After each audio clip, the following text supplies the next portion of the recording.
Hi mga kaibon! Welcome back po sa channel natin. Ibon at iba pa sa mga hindi pa po pala nakasubscribe dyan, ano pang hinihintay nyo? Subscribe na po kayo at syempre pakihit na rin po yung notification bell para updated po kayo sa mga bagong video na ina-upload natin every week po mga kaibon.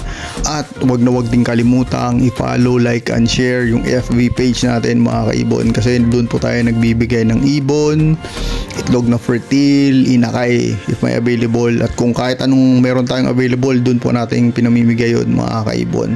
At syempre yung announcement natin. Speaking of announcement mga kaibon, syempre nagpapasalamat po tayo sa Shopee supporter natin. Patuloy po kayong dumarami, patuloy po kayong nagtitiwala sa produkto natin.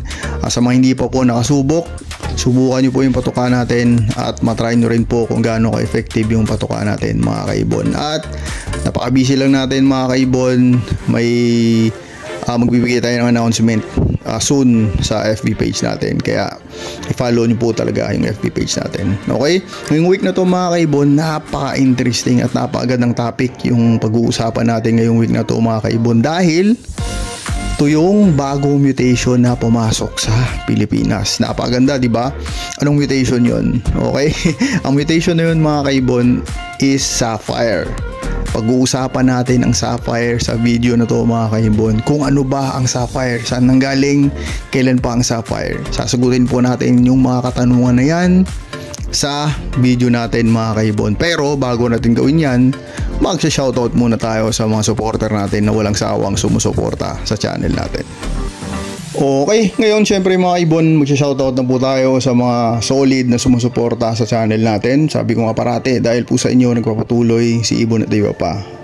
Okay, unang-uno sa lahat, shoutout sa PPSM Birds Incorporated, kay Kaibon Sir D.K. Lennon, sa kaibigan niyang si Kaibon Ariel de las Armas, kay Aldrin Martinez, Dan Katian, Rolly Villegas, Antpolin Avery, Babaero Line ng Nueva Ecija, kay Silverio Magbanwa, Ilesermento ng Pampanga, Angelo Villena ng Cabanatuan, Emil Brian Rivera, Jobert Casel JTV, pasuporta din po niyan mga kaibon, kay Redine Bautista, Azalea Hart Min Avery, kay Kaibon Chris Bunda ng Tundo, kay Elmer Sinidosa ng Binawan Rizal, kay Eric Magbanwa ng Tanay Rizal, kay Lutgardo Matic ng Santa Lucia, kay Ian C. Mini Avery, kay Edward and Emerald of Emerald Min Avery, kay Rex Min Avery, Alumina Jade Inovs ng QC, Tristan Sky Santos Avery, Family Esperagera ng Paumbong Bulacan. Shoutout din po kay Kaibon Store Feed Gems ng Cebu. Maraming salamat po sa suporta nyo mga kaibon. Okay mga kaibon, ngayon syempre mga kaibon, pag-uusapan na po natin yung napagandang topic natin. At ang topic natin ngayon is tungkol sa Sapphire. Ito yung bagong pasok na ibon dito sa Pilipinas, kaya pag-usapan kaagad natin to mga kaibon. Saan ba galing ang Sapphire? Ang Sapphire po is galing sa South Africa. Doon po talaga siya nag-originate. Kailan siya nag-originate doon? 2017 po siya. May Sapphire sila, pero na-publish yung Sapphire na to, na yung phenotype niya is blue, yung forehead niya is orange nung 2019. Dun po na publish yung findings ni Sapphire. Okay, magkano ang Sapphire nung pumasok sa Pilipinas? Kasi ito yung karamihang katanungan. Ang presyo nito nung pumasok sa Pilipinas, kasi yung mga pumasok dito is may mga karga na rin po mga kaibon. Ang presyo is naglalaro sa 300 to 400 to 450,000. Napakamahal ng Sapphire mga kaibon. Sobrang mahal. Okay? Mga brief or onting description lang po ito sa Sapphire ngayon mga kaibon. Okay? Ano pong mode of inheritance ng Sapphire? Ang mode of inheritance po ng Sapphire is, ano po, hulaan nyo, is autosomal recessive din po siya mga kaibon. Ano pong autosomal recessive? Anong ibon nga yun nung pumasok din dito sa Pilipinas na may katulad na mode of inheritance? Ang katulad niya na mode of inheritance and mutation na pumasok din dito sa Pilipinas is yung tinatawag nating aqua. O pagkaparehas mo sila ng mode of inheritance mga kaibon. Ibig sabihin si Sapphire, isa lang po ang kailangan nyo para makapagpuga ng Sapphire mga kaibon. Ano lang po ang gagawin? Base po sa nabasa natin Ang sapphire po, ipapares mo lang siya sa blue, magkakaroon ka na ng sapphire chicks. Ibig sabihin, mag-aanak na siya ng sapphire mga kaibon. At ang kagandahan sa sapphire, kagandahan na medyo downside din ng sapphire mga kaibon, hindi siya katulad ni aqua. Kasi di ba si aqua tapos yung kapares niya na aqua, minsan di ba hindi maglalabas ng aqua. Ibig sabihin 50-50 pa rin yung chance na maglabas ng aqua. Si sapphire hindi mga kaibon. Pag nag back to back sapphire ka, 100% ang ibubuga po sapphire po siya mga kaibon. Ganun lang po yung medyo hindi kagandahan kay sapphire, kasi nga kung sasabihin mo na mahirap ipalabas, hindi siya mahirap ipalabas. Ibig sabihin mabilis po si sapphire dumami mga kaibon. Okay? Onting background lang din kay sapphire mga kaibon, kasi ang sapphire, di ba, 2017 pa meron, 2019 talaga na-publish yung findings ni sapphire.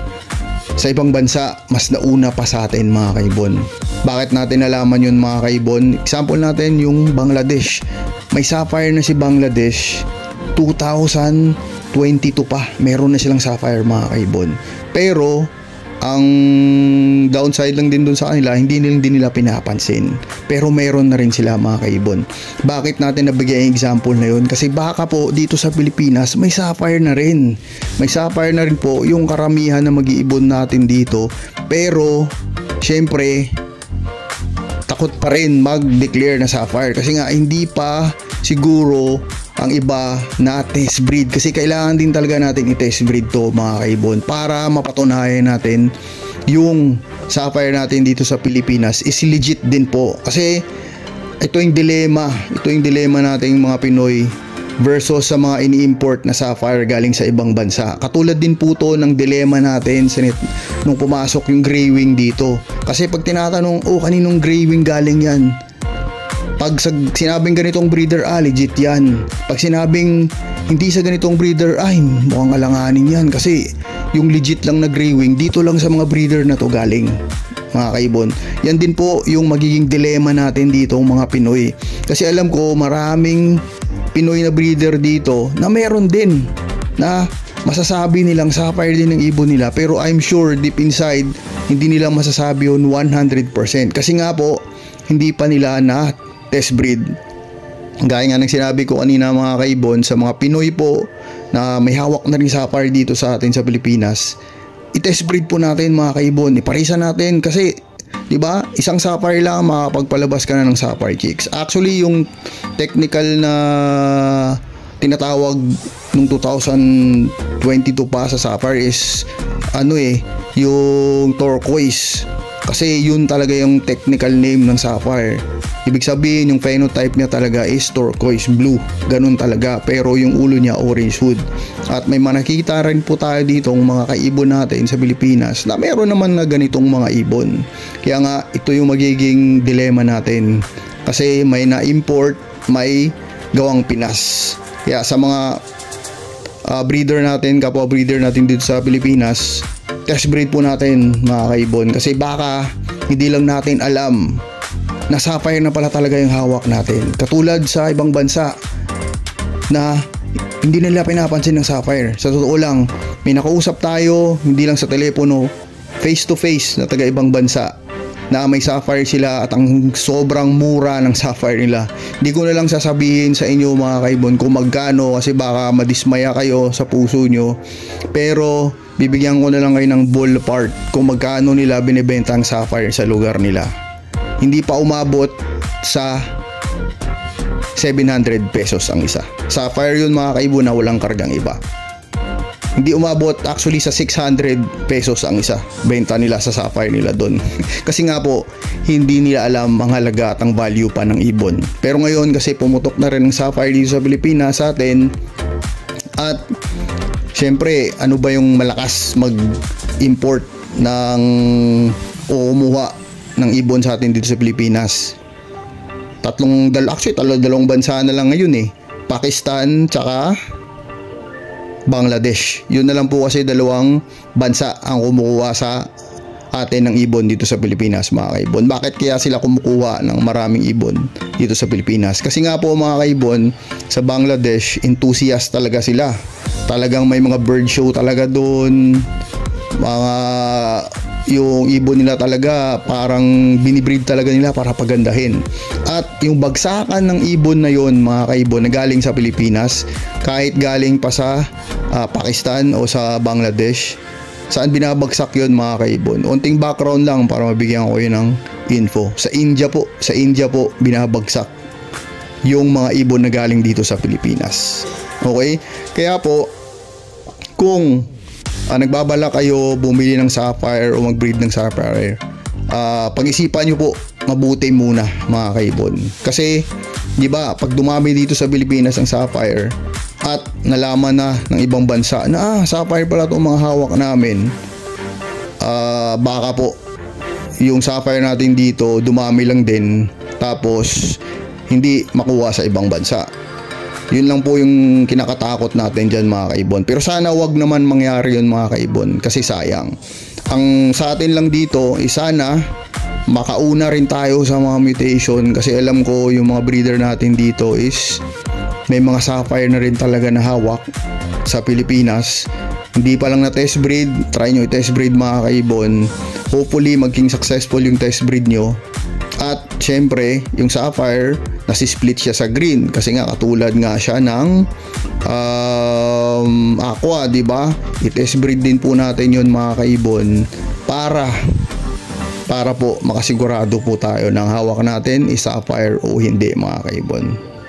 Okay? Bibigyan natin to ng mas malalim na tawag dito na discussion. Just that medyo short lang tayo sa oras ngayon mga kaibon. Pero next time, bibigyan natin to ng mas malalim na discussion. Okay? I hope mga kaibon na nag-enjoy kayo sa munting discussion natin this week about sa part 1 pa lang to. Part 1 pa lang to na pag-discuss natin sa sapphire na to mga kaibon. I-discuss natin kung ipapares mo ba yung ganito, ano yung kalalabas.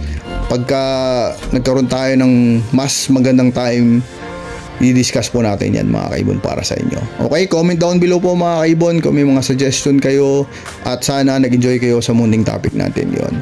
God bless po sa lahat ng mga ibon. God bless po sa pamilya nyo. See you next time mga kaibon.